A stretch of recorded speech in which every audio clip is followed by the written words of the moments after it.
আসসালামু আলাইকুম। মুমতাজ কিচেন বাংলায় সবাইকে স্বাগতম। আমি ফারহানা ইসলাম। আজকে নিয়ে হাজির হয়ে গেছি পটল আর ডিম দিয়ে অসম্ভব মজাদার একটি রেসিপি। ভিডিওটি স্কিপ না করে শেষ পর্যন্ত দেখার জন্য অনুরোধ রইল। আর আপনারা যদি আমার চ্যানেল নতুন হয়ে থাকেন তাহলে আমার চ্যানেলকে লাইক এবং সাবস্ক্রাইব করে পাশে থাকা বেল বাটন অন করে দেবেন। তাহলে দেরি না করে চলুন ভিডিওটি শুরু করা যাক। পটল আর ডিমের এই রেসিপিটি তৈরি করার জন্য প্রথমেই আমি এখানে 4টি পটল নিয়ে নিয়েছি। এবার একটি ছুরির সাহায্যে পটলের মাথাগুলোকে প্রথমে কেটে নেব।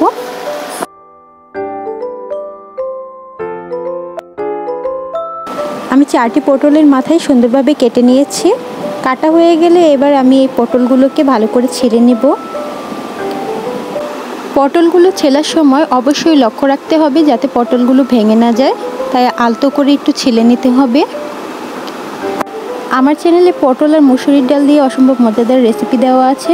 এছাড়াও পটলের খোসার ভর্তা রেসিপিও দেওয়া আছে, চাইলে ওইগুলো দেখে আসতে পারেন। আমার সবগুলো পটল ছেলা শেষ হয়ে গেছে, দেখতেই পাচ্ছেন। এবার আমি ছুরির সাহায্যে পটলগুলোকে 2 ভাগ করে নেব। একটু সাবধানে মাঝামাঝি কেটে 2 ভাগ করে নেবেন।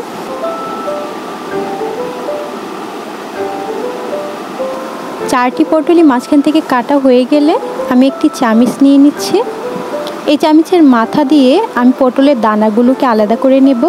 এই কাজটি কিন্তু খুব সাবধানে করতে হবে যাতে পটলটা ভেঙে না যায়। এরকম একটু পটলটাকে বাটির মতো শেপ দিয়ে নেব। সবগুলো পটলের দানাই আমি এইভাবে খুলে নিচ্ছি।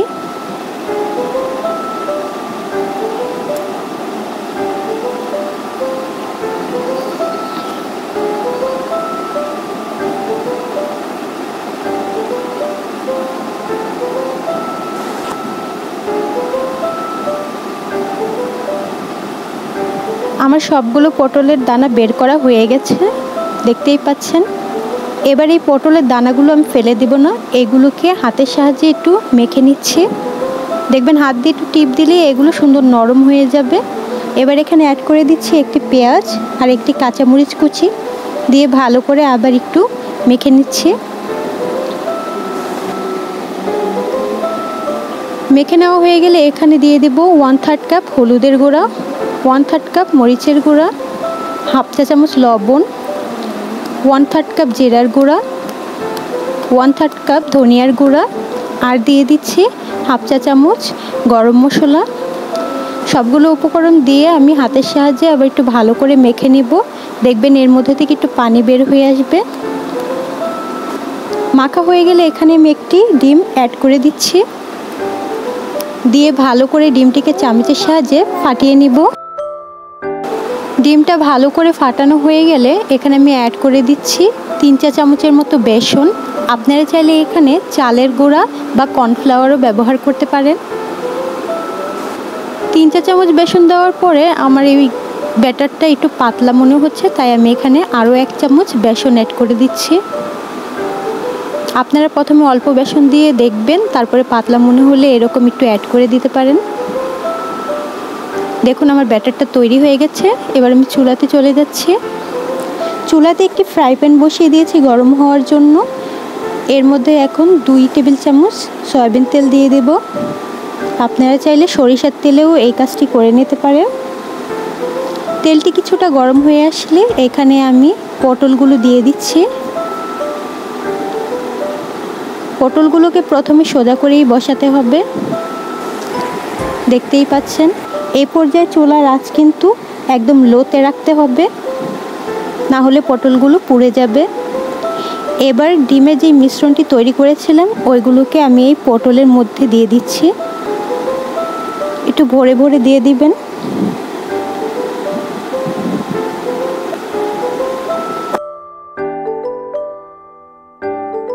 সবগুলো ডিমের মিশ্রণ আমার পটলের মধ্যে দেওয়া হয়ে গেছে। এবার কিছু অবশিষ্ট আছে, আমি এগুলোকে একটু উপর দিক দিয়ে দিয়ে দিচ্ছি।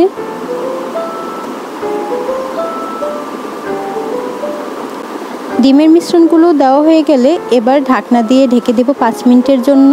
চুলার আঁচটি এ পর্যায়ে লোতে রাখতে হবে। 5 মিনিট পরে ডিমগুলো জমে যাবে। ঢাকনাটি উঠিয়ে দেখিয়ে দিচ্ছি, দেখুন আমার ডিমগুলো একদম জমাট বেঁধে গেছে। এবার এগুলোকে আমি একটু উল্টে দিব যাতে অন্য পাশগুলো ভালো করে ভাজা হয়ে যায়। এক পাশ ভাজা হয়ে গেলে দেখবেন আপনারা সুন্দরভাবে এগুলোকে উল্টে পাল্টে দিতে পারছেন। ডিমের মিশ্রণটি কিন্তু আর পড়ে যাচ্ছে না।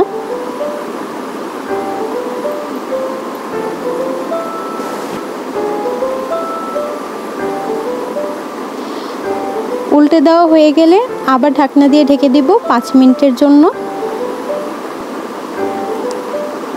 ফিরে এলাম 5 মিনিট পর। এবার দেখিয়ে দিচ্ছি যে ওই পাশগুলোও দেখুন কি সুন্দরভাবে ভাজা হয়ে গেছে। এর মধ্যে কিন্তু আমার পটলটাও সুন্দরভাবে সেদ্ধ হয়ে গেছে আর ভাজা ভাজা হয়ে গেছে। এই কারণে লো আঁচে রেখে ভেজে নিয়েছি। এবার এক এক করে পটলগুলো নামিয়ে নিব। আপনারা যদি চুলা ছাইতে রেখে এগুলো ভাজতে যান তাহলে পটলগুলো তাড়াতাড়ি নিচ দিয়ে ভাজা হয়ে যাবে আর ভেতরে কাঁচাই থেকে যাবে, তাই লো আঁচে রেখেই ভাজার চেষ্টা করবেন। এবার পরিবেশন করে দেখিয়ে দিচ্ছি, দেখুন কতটা সুন্দর হয়ে গেছে। এই রেসিপিটির নাম হচ্ছে পটলের পুর ভরা রেসিপি। এই রেসিপিটি খেতে কিন্তু অসম্ভব মজাদার হয়। বিশেষ করে বাচ্চাদের জন্য এটি খুব হেলদি একটি নাস্তা। যেসব বাচ্চারা সবজি একদমই খেতে চায় না তাদেরকে আপনারা এইভাবে তৈরি করে দিতে পারেন। আশা করছি তাদের অনেক ভালো লাগবে। আমার ভিডিওটি কেমন হয়েছে কমেন্ট করে জানাতে ভুলবেন না। আর ভিডিওটি যদি ভালো লেগে থাকে তাহলে আমার চ্যানেলকে লাইক এবং সাবস্ক্রাইব করে পাশে থাকা বেল বাটন অন করে দিবেন। আর আমার চ্যানেলে এরকম ভিন্ন ভিন্ন আরও মজাদার রেসিপি দেওয়া আছে, আপনারা চাইলে ওইসব ভিডিওগুলো দেখে আসতে পারেন। আমি ডেসক্রিপশন বক্সে ওইগুলোর লিঙ্ক দিয়ে দেব। এতক্ষণ ধরে আমার এই ভিডিওটি শেষ পর্যন্ত দেখার জন্য সবাইকে অসংখ্য ধন্যবাদ। আল্লাহ হাফেজ।